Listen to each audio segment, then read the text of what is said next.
I think fly tipping, there's a conscious decision to do it, which I don't understand. But I think littering, I think people don't realise the impact that has. People say, you know, we'll throw away their one item, their one like McDonald's thing, and they don't see the bigger picture.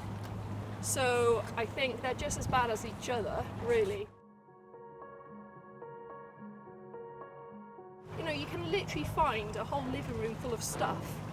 Like you can find, I found a whole tent canvas, so you can find your shelter, you can find your seats, you can find your shoes, you can find a jumper if you wanted. Like you could literally find a whole house, a carpet. There's always a carpet. You can find a whole household worth of stuff in the river. It's ridiculous.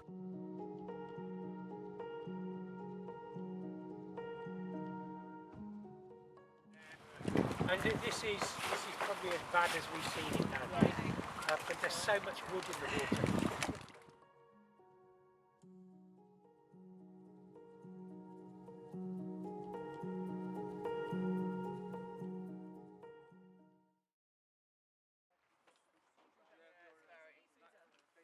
Kate, Ellen and Chris spend every other weekend morning clearing up places where wood, litter and fly-tip material gathers to. One of those places is the Cardiff Bay. Here the River Taff brings everything that gets in the stream along its 67 kilometers and 4 urban settlements from Brecon to Cardiff. A rather old study shows that 49% of all litter is plastic, while 22% were feminine hygiene products. So I asked myself what seemed to me a straightforward question. Why do people do this? In 1999, the same study on the River Taff shows that the main two sources of riverine litter are sewage-derived material and fly-tipped items. So, to find more up-to-date information, I talked to David King, one of the leaders of the Cardiff Rivers Group, a charity started in 2009 by himself and a handful of friends. We started off as 6 of us volunteering for Keep Wales Tidy in terms of general litter picking and clearing up stuff. We have 2 main sources that we actually come across. One is general litter, where people are just throwing bottles or whatever into the river because it's the quickest and easiest way for them just to dispose of it rather than taking it to a bin, which is very sad. But the other main source of pollution is sewage outflow, and this is stuff that basically comes out of the combined sewers and stormwater drains. So when we get a lot of rain, the sewers and the storm drains can't cope. This is further up the river because they're designed in Victorian times. So they are designed then to outflow directly into the river. So all untreated sewage and everything else that people actually throw down the toilet, which is basically all sorts of stuff, will end up in the river and eventually will end up down in the bay.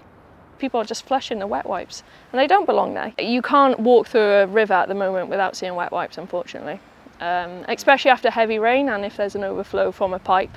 And then people are still flushing tampons as well. Can you give me an example of what is flushable?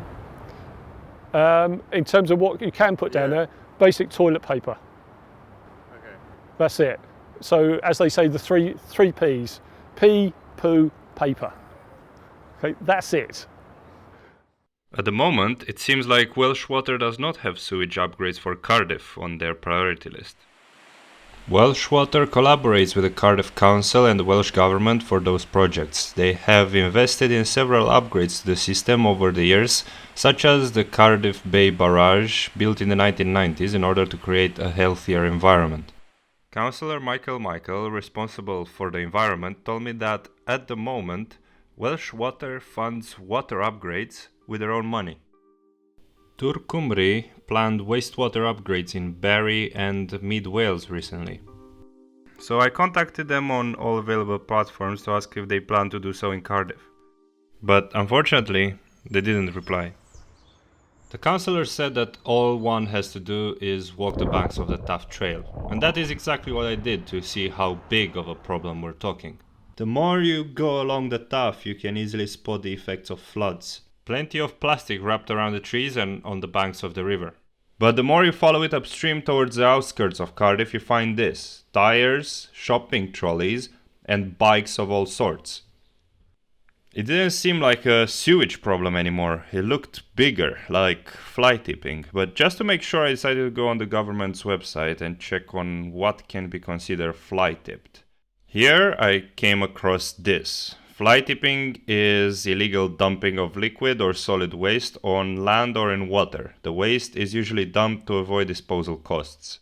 The body responsible with fly tipping in Wales is Natural Resources Wales. Pamela Jordan deals with those cases on behalf of both NRW and Fly Tipping Action Wales. Fly Tipping Action Wales are coordinated by Natural Resources Wales. We work with other Natural Resources Wales colleagues who would go out on the ground and possibly investigate certain fly tips. They only tend to deal with what we call the big, bad and nasty, so the larger fly tips of perhaps a lorry load and above, or some fly tips in watercourses that could pose an immediate flood risk. I believe that people fly tip in water to try and dispose of any evidence, potential evidence like letters and correspondence with someone's name and address on, could get broken down. So if anyone were to investigate that fly tip, it would be a little bit more difficult to trace where it's come from. Pamela also mentioned common land as being frequently tipped, mainly during the night time, and also because it is not overlooked. However, Fly Tipping Action Wales runs local campaigns to educate the public and loans covert cameras to local authorities to catch criminals, such as these people caught by Pamela fly tipping in the Gwent levels.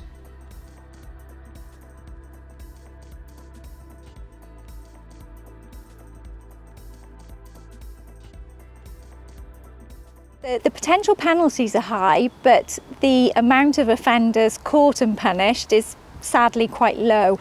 And there's a number of reasons for that, but mainly just down to resources. The responsible bodies seem to prioritize their resources on other concerns now. However, Ellen and her mum consider it is also our responsibility to act. They've been litter picking in the Cardiff Bay whenever they had some time to spare.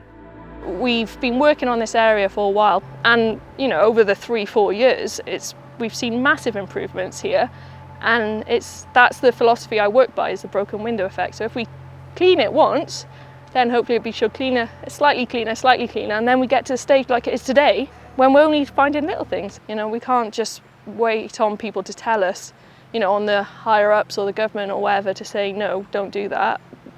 We educate each other as friends, as family, things like that.